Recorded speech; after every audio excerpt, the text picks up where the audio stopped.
I'm opening this morning because this week events have unfolded that I think are heavy on our hearts. For anyone that has watched the news, we've heard of murder in a quiet neighborhood in Minneapolis, where I lived for over 2 decades. We've heard of people shot in Portland, abandoned, no medical care called, where they had to seek medical care on their own. These were federal border agents. And so we've also watched the public outcry, the thousands of demonstrations that echo the words of California Governor Gavin Newsom. This is not normal. This is unacceptable. And so I know this is heavy on our hearts. And yet I'm asking us to really listen to today's message because it's more relevant than ever. What do we believe? Because belief influences whether fear or wisdom guides us forward. Belief influences whether we stand in faith, in truth, in conviction and clarity, or whether we constrict and say nothing. Belief influences how we respond to pain. So the question today, what do we believe, has moved from an inquiry into Spirit compelling us to look at what we believe and what we plan on doing in activating our belief. Because now is the time to stand in truth. Now is the time to set aside false beliefs in limitation, in fear, in doubt, in uncertainty. Now is the time, as my favorite metaphysical teacher, Emma Curtis Hopkins, tells us, turn from the face of appearances and hold steadfast to truth. We here in this community have the opportunity to stand steadfast in truth. And it depends upon whether we believe in truth or false appearances. Ernest Holmes, founder of Science of Mind, says, our belief sets the limit to our demonstration of a principle, which of itself is without limit. It is not a question of its willingness, nor of its ability. It is entirely a question of our receptivity. So today, we ask the question, what do we believe?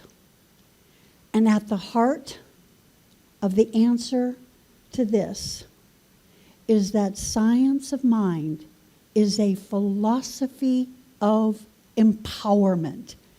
It teaches us that each of us has the power to choose and the freedom to be. The Declaration of Principles is not a list of doctrines to defend. It isn't a dogma that Science of Mind says you must believe or you don't fit in. It is an invitation. And what is that invitation? It's an invitation to awaken to our divinity, to recognize our creative capacity, and to live consciously in the world just as it is, right where we are. And so often, awakening doesn't happen by adding something to or gaining more information.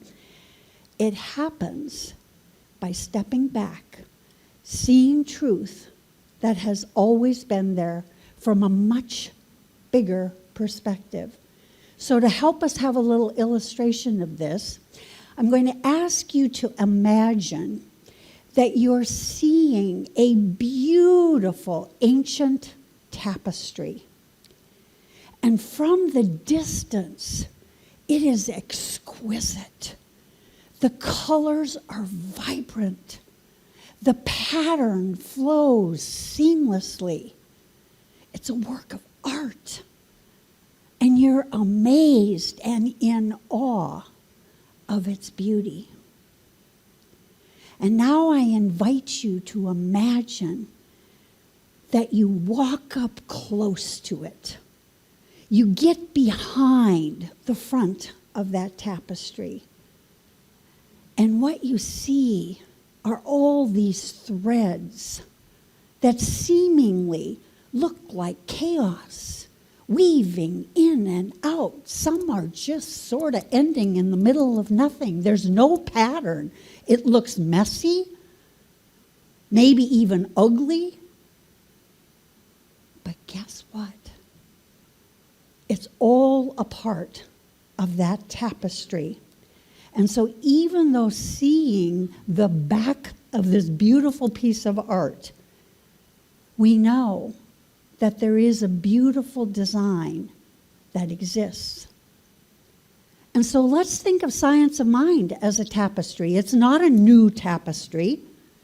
It invites us to step back from the world of appearances and see the pattern of truth that has always, always, and forever exists.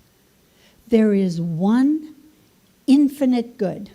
There is one life that is forever and ever expressing, even in the midst of chaos.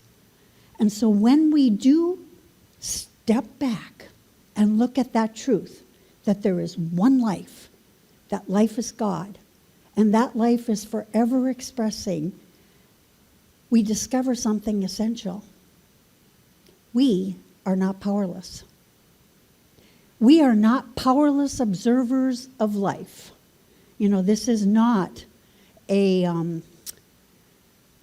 what do you want to say? If you go to a stadium, a spectator sport. Life is not a spectator sport. So when we step back, we recognize that we carry the power to choose how we interpret to see. And through that choice, the choices that we choose to make, we claim our freedom to be aligned with truth rather than fear. And this is why belief in truth matters. So in the remaining time we share together, we'll explore a few essential threads of that beautiful tapestry known as Science of Mind. We're going to take a look at belief as creative power. We're going to take a look at why belief matters, especially now. We'll take a look at the golden thread that runs through spiritual wisdom and what we believe about God, creation, the law of good, and our role in the midst of it all. And we're going to conclude not with an explanation or a recitation of our declaration of principles. We are going to experience a contemplative experiential where we get to absorb the inherent truth in our principles. So let us begin. So where does Science of Mind begin? Always with awareness. Life is from the inside out. So Science of Mind teaches us that belief, the beliefs we choose, are creative. It has creative power. And so belief is not passive. Belief is creative power. It is the first place we exercise our power to choose. And that doorway is the doorway to our freedom to be. So Ernest Holmes, our founder, writes in Science of Mind, we are bound because we are first free. The power which appears to bind us is the only power in the universe that can free us. So belief is the lens through which we see the world. That belief determines whether we see chaos or whether we see that larger pattern of a beautiful tapestry that is life itself. That larger pattern of good forever and ever unfolding. And so every belief is an act of choice. And when belief aligns with truth, God is, I am, freedom follows. And so I want to pause here for a minute because we're going to look at why belief matters. The last time I spoke, I shared with you that I had this lovely card set that I got at Unity Village when several of us went to attend the open house of our Science of Mind archives at Unity Village. And at that time, one of the 12 powers, it's a set of 12 powers, was faith. Well, every week, since I last spoke, every week I focus on one of those powers. And guess what this week's power is? Faith. Don't you just love it when divine order just happens to place right in your lap the exact practice, the exact principle that is so relevant and is so necessary to what it is that we're experiencing? And so I've added to my spiritual practice since the last time I shared with you about my little card deck, and that is I found a book. The author is, I believe his name is William Warsh. And the book is How to Use Your 12 Gifts from God. Because the little card set was really meaningful and explained each of the powers, but I needed a little expansion, a little ability to say, well, how can I apply this in my everyday life? And so what he said is that which you believe. So again, a belief, whether it's love, fear, hate, peace, at the subconscious level determines your conscious perception of reality. So what he's telling us is that what we believe that is often beneath our awareness shapes how we see the world.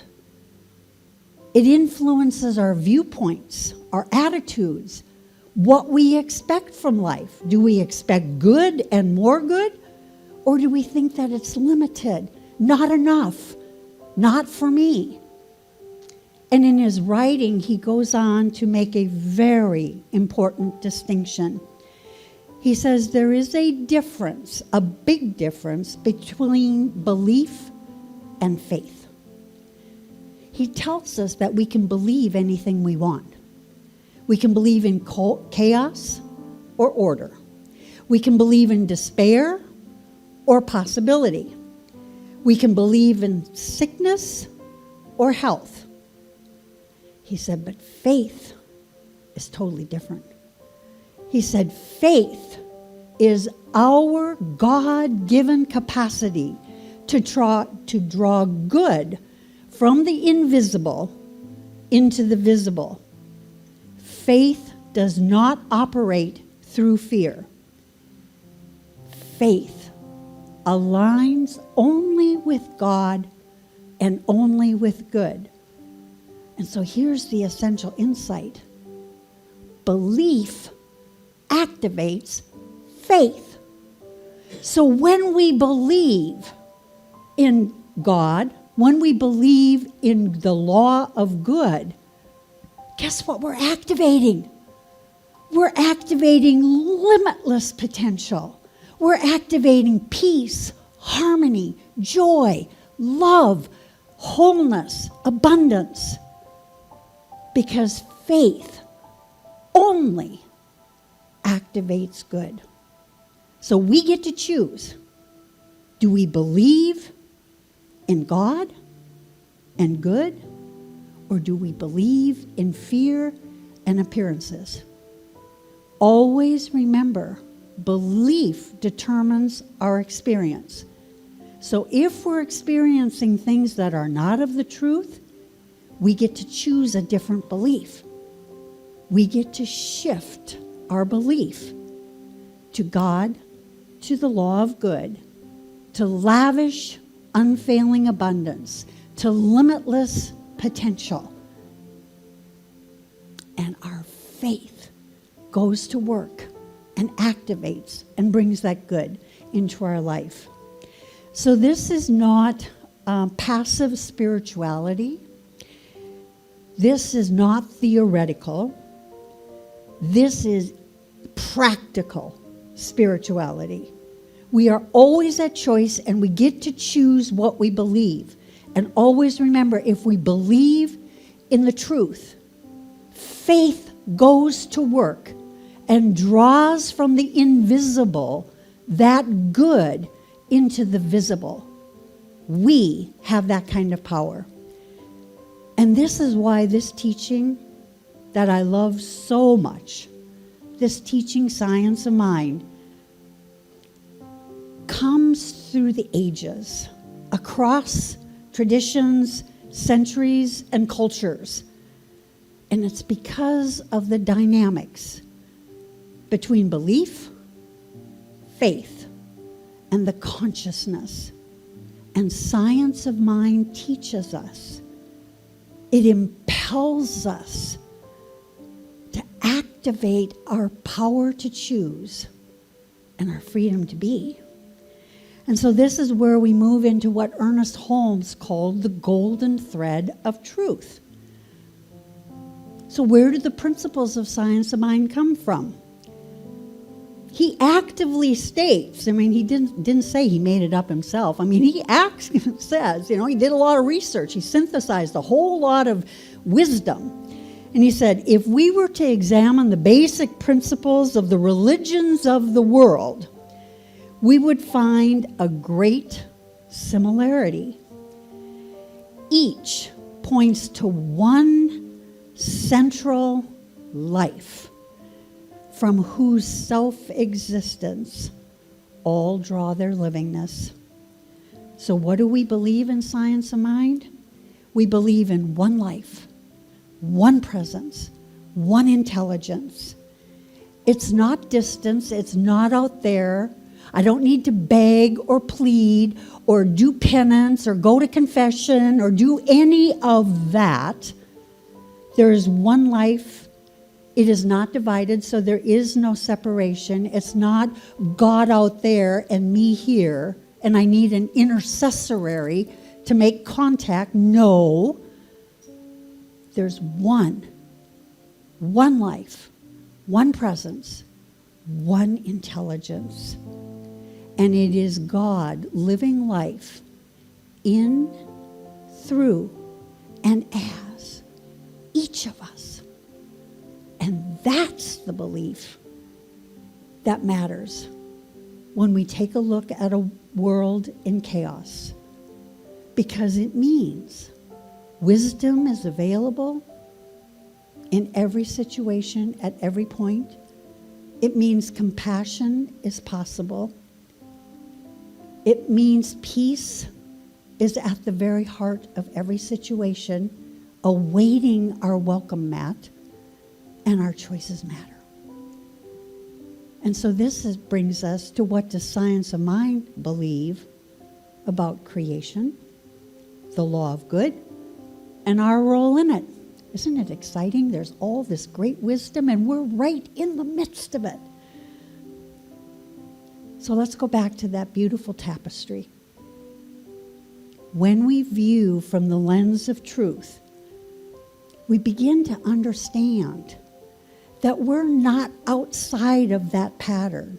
We're not separate from it. We're not spectators. We are an integral thread in the midst of that beautiful tapestry that is forever taking form. Our life matters. We are weaving a pattern through that tapestry because creation isn't finished. Creation is happening right now through each of us. Not just some, not just one, not somebody who has power, not somebody who has no power. We know that we all have power, but positional power. It's happening right through us. We get to decide the meaning we assign to an event. We get to decide the beliefs we choose.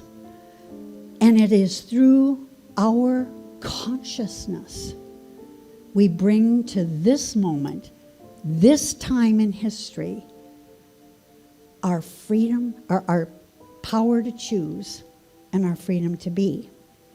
This is why alignment, when I talk about alignment, this is why it matters. Because our belief in truth influences our experience of the world. It means that our belief in truth, wherever we are, our presence is bringing that light of truth. It diminishes the ripple of fear. It diminishes the ripple of chaos. It brings harmony. It brings peace right in the center of what appears to be discord, chaos, hate, confusion, disruption, and all things that we're all shaken by when we look at current news. And Science of Mind reminds us we are not merely here to react or to retreat. We are here to make a conscious choice. And it also tells us that there is a law of good. So every choice we make, that law of good, guess what it says? It always says yes. Always. It's not going to ask us, are you sure? Maybe did you think about that? Did you do your research on that? Maybe you better go back to the drawing board on that. It's not going to tell us that. When we make a choice, when we stand in a belief in truth, Spirit says yes and moves the entire universe to deliver good from the invisible to the visible. That's how powerful we are. And we get to choose. So that brings us to our declaration of principles. At our very core, Science of Mind affirms something that ancient and radical teachings. God is the living Spirit, present and through all creation. That means we are individualizations of Spirit. Each of us is a divine idea in the mind of God. Each of us, a divine idea in the mind of God. And so these principles were first published by Dr. Ernest Holmes in 1927. Not as a creed to enforce, you must believe, but as a living articulation of truth meant to empower each of us. Not power for the organization, not power for some. Science of Mind is a philosophy of empowerment for each of us. And so this morning, I guess this morning, I'm feeling like it's evening, I'm choosing to conclude our time together this morning, not with a recitation of the Declaration of Principles, like handing you a copy and let's read together, No. I'm going to conclude with a contemplative experiential, one where Ken has graciously agreed to play background music, and where you get to allow the words of the Declaration of Principles. They're adapted somewhat because I didn't believe in recitation of the 13 principles. You get to allow the truth embedded in those principles to soak in, to wash over you, to soothe, to assuage any fear, to harmonize. And so I invite you to soften your attention, for there is nothing to analyze, nothing to repeat aloud. Simply relax, listen, and receive. We believe in God, the living Spirit Almighty, one, indestructible, absolute, self-existent cause. There's one life, one presence, one intelligence. This one life is not separate from creation. It is the very source and substance of all that is, expressing as galaxies and atoms, as oceans and breath, and expressing as each of us. We believe in the oneness of all life, that there is no place where God is not. We believe that consciousness shapes experience, that belief activates faith, and that faith draws our good from the invisible to the visible plane. We believe that limitless good is not withheld. It is revealed as our consciousness aligns with truth. And we believe that this life, this intelligence, this creative presence is expressing as each of us right here, right now. And as we live this truth, we claim our power to choose and our freedom to be. So let us just allow that to enter into our consciousness for just a few seconds.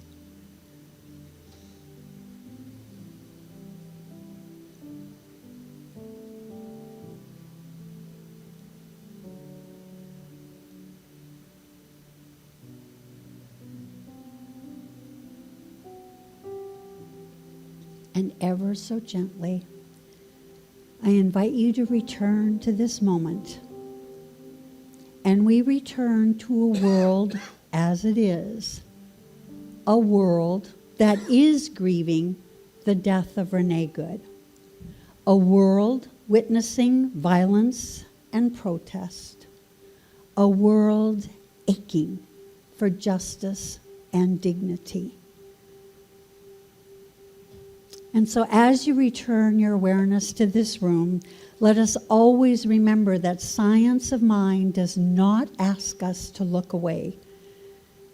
And it doesn't ask us to collapse in despair either. It invites us to be awake, to be conscious, and to be anchored in truth. We do not deny pain. We do not turn away from grief. We hold it in truth that God is limitless good and fully present right here, right now. And again, this is not passive spirituality. This is empowerment. And this is what we believe. Each of us is created with the power to choose. each of us is endowed with the freedom to be. And now, exactly now, in these times, is the time to embrace the truth. God is, I am. So let us pray.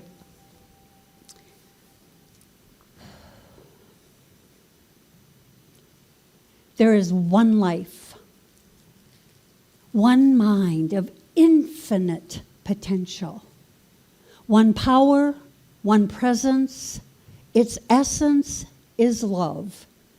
It is source, substance, and supply of all that is seen and all that is unseen.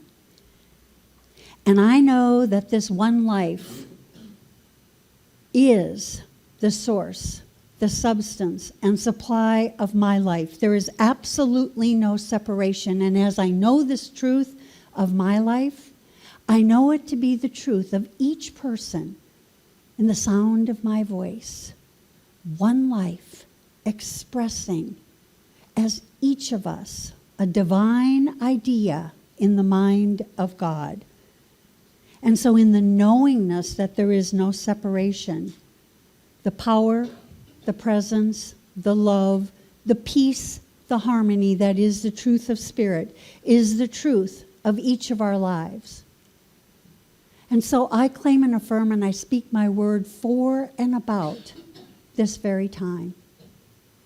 That even in the face of appearances of chaos, destruction, violence, harm, Spirit is fully present, and that eternal good that is love, that is peace, that is harmony, is available and ready for us to make a conscious choice to say yes to truth. I claim and affirm that we make a conscious choice to believe that there is only one power, there is only one presence, and it is good revealing itself eternally. And in that belief, we activate our faith. We activate our capacity to draw good from the invisible to the visible. I claim and affirm that the love that is the truth of spirit enfolds, protects, and guides the family members of Renee Good, for the community that witnessed a shooting in their peaceful neighborhood. I claim and affirm the divine guidance and protection as we move forward in these uncertain times. I affirm that peace, harmony, joy is readily available. I affirm that each of us has the power to choose and the freedom to be in alignment with truth. And I am so grateful for knowing that there is one life. That life is God. That life is perfect. That life is revealing itself as my life, revealing itself as each of our life, for each is a divine idea in the mind of God. And I place this word into the activity and action of the law of good, that is the eternal servant of spirit. This law of good that knows one and only one response, which is yes, my beloved. And so in the knowingness that spirit is already moving to the fulfillment of this prayer, that in spirit it is already fulfilled, with absolute certitude and conviction, together we say, and so it is. Thank you for the privilege of being with you.